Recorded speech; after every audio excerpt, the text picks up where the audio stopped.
I have never made an animation in Blender before. To fix that, I gave myself 3 days to make a satisfying animation. Before I show my workflow, I gave myself some parameters to fulfill. 1. It has to be made in 3 days. 2. It has to loop. And 3. All the assets and materials have to be made by me. On day 1, I went to the drawing board. I decided on a pendulum swing animation without physics, but I might look into a physics system in another type of one of these videos, where the hull rotates to catch the two pendulums swinging. I started by modeling the pendulums and the hull. I had to redo the hull as I started by making a cylinder and making a boolean with a sphere, and I just opted with a circle and I gave it some thickness.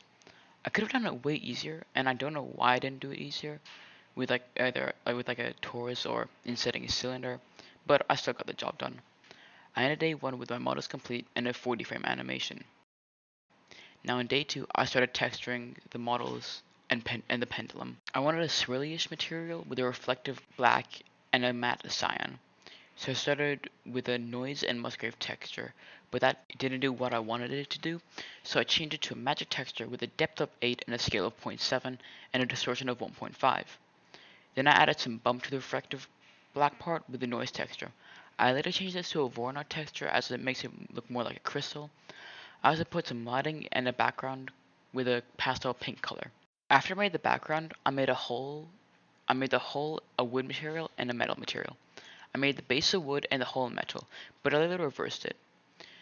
I also made the animation 78 frames, don't ask why it's a weird number, and made it loop. I tried to make the animation a phone size animation by using the resolution of a phone, but I later changed it to a 1920 by 1080. I also put this on a test render to see the final animation. I actually did 3 test animations, and here they are.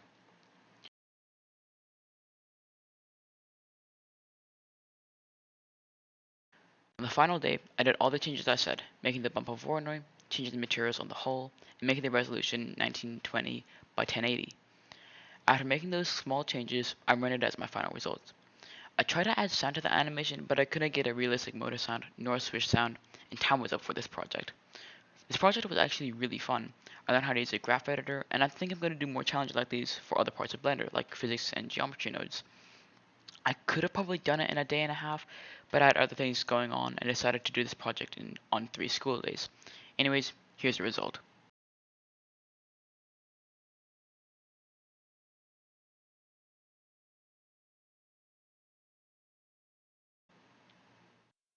If you enjoyed this video, please consider subscribing and liking the video. Thanks for watching.